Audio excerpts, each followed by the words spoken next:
मेहरबानियों मोहम्मद बख्श मरी साहब, चेयरमैन कोस्तान अवामी इत्तेहाद, तव्हां जामशोरो वाइस खे पंहिंजो टाइम ॾिनो।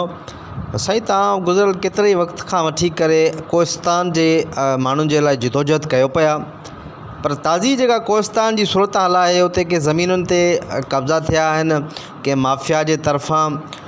उन ते छा सूरत हाल आहे, उन ते अव्हां जो छा मौक़िफ़ आहे? जामशोरो वाइस, तव्हांजी महिरबानी जेको तव्हां अॼु हिन कोस्तान जे बरंदड़ इशूअ ते ऐं बैरिया टाउन जी हिन ज़ुल्म जेका कोस्तान वासियुनि सां जेको ज़ुल्म बर्पा थिए पियो, उन हवाले सां तव्हां सां राब्तो कयो आहे ऐं तव्हां असांखे टाइम ॾिनो आहे, तव्हांजी वॾी महिरबानी।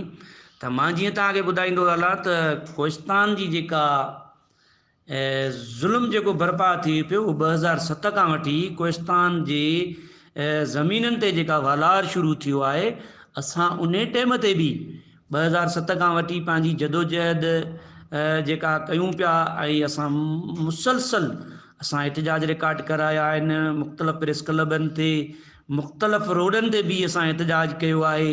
पर मां सम्झां थो त सिंध गवर्नमेंट हिन मसाइले ते को संजीदा ई न आहे, जेको कोस्तान सां जेको ज़ुल्म थिए पियो।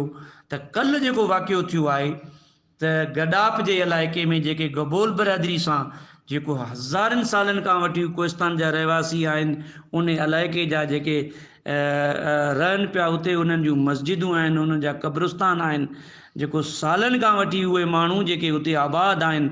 पर उते जेको कल्ह ज़ुल्म थियो आहे, जेका पुलिस जी निगरानी में, पुलिस जी जेका निगरानी में थियो आहे, उते रेवेन्यू जेको आहे उन्हनि जी निगरानी में थियो आहे।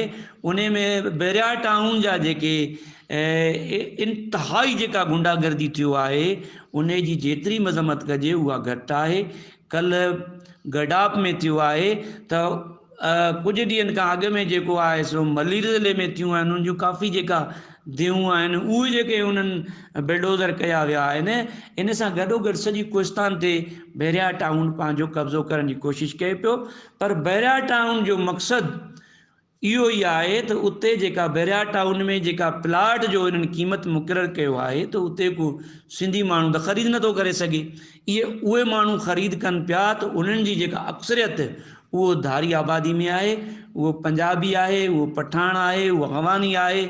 जेको उहे माण्हू जेके ख़रीद कनि पिया, उहे यूरोप में वेठा आहिनि, उहे जर्मनी में वेठा आहिनि, उहे दुबई में वेठा आहिनि, उहे माण्हू प्लाट ख़रीद कनि पिया। ऐं मां सॼी सिंध जी जेका घण रुखी सियासी समाजी धुरियूं जेके आहिनि, अदीब आहिनि, दानिश्वर आहिनि, ऐं सिंध जी जेके क़ौमपरस्त धुरियूं आहिनि, सदाईं जेका असां सिंध जे मसइलनि ते हुननि आवाज़ु उथारियो आहे, मां उन्हनि धुरियुनि खे बि दावत ॾियां थो।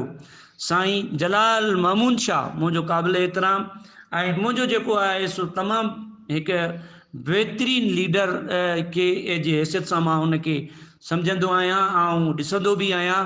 पर आउं साईं जलाल महमूद शाह साहब खे बि अपील थो कयां त कोस्तान जे मसाइले ते आवाज़ु उथारे।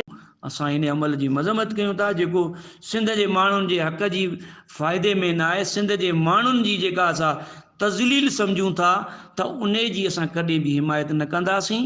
ऐं मज़म्मत कयां थो ऐं सिंध जी माण्हुनि खे अपील बि कयां थो त साफ़ी अदीब, दानिश्वर, लेखक, क़ौमपरस्त, सिंध परस्त हिन मसइले ते आवाज़ु उथारनि ऐं असां पंहिंजो जदोजहद जारी रखंदासीं।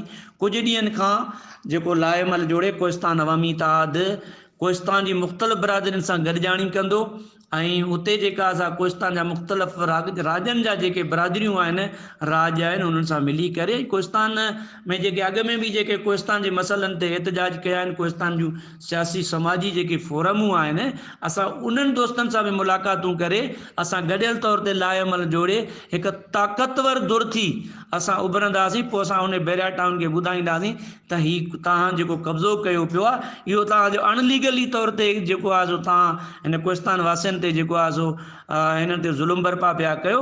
ऐं तव्हां ॿुधायो, तव्हां कोस्तान जा इहे जेके खाता जेके जाली खाता तव्हां ठाराया आहिनि, तव्हांजो जेको जामशोरे जो हींअर डिप्टी कमिश्नर DC जेको वेठो आहे, त उहो त बैरिया टाउन जो माण्हू आहे, उहा असांखे ख़बर आहे। जेको आहे सो बैरिया टाउन मलक रियाज़ हुनखे रखारायो आहे, त उहो बैरिया टाउन जो माण्हू आहे, उहो हुन मलक असद जो आहे न को उहो को जामशोर इताद वारनि रखरायो आहे, उहो बिल्कुलु मुकमल तौर ते असां उनजी इंक्वायरी कई आहे तो मलक रियाज़ जो रखरायल आहे। हाणे ही जेको ज़ुल्म थियो पियो जाली कागज़नि जो जेको ठहराए बेरिया टाउन खे ॾियनि पिया, इहो अमल इंतिहाई मज़मत जोॻो आहे। बाक़ी मां त इहो ई अपील कंदुसि पंहिंजे सॼणनि खे, सिंध वासियुनि खे, त अचो त हिन मसइले ते गॾिजी आवाज़ उथारूं। जी जी, वॾी महिरबानी मोहम्मद बख्श मरी साहब, तव्हां जामशोर वॉइस खे पंहिंजो क़ीमती वक़्तु ॾिनो। तव्हां कोस्तान जे माण्हुनि जे लाइ थींदड़ जिदोजहद खे वधाइण जो जेको आहे सो अज़म कयो आहे, तव्हां जूं महिरबानियूं। जामशोर वॉइस में अवां कोस्तान अवामी इत्तेहाद जे चेयरमैन मोहम्मद बख्श मरी जूं ॻाल्हियूं ॿुधियूं। जल्द वरी हिक नए सवाल सां गॾु उन जो जवाबु ॻोल्हण लाइ अवां सां गॾु हाज़िर थींदासीं।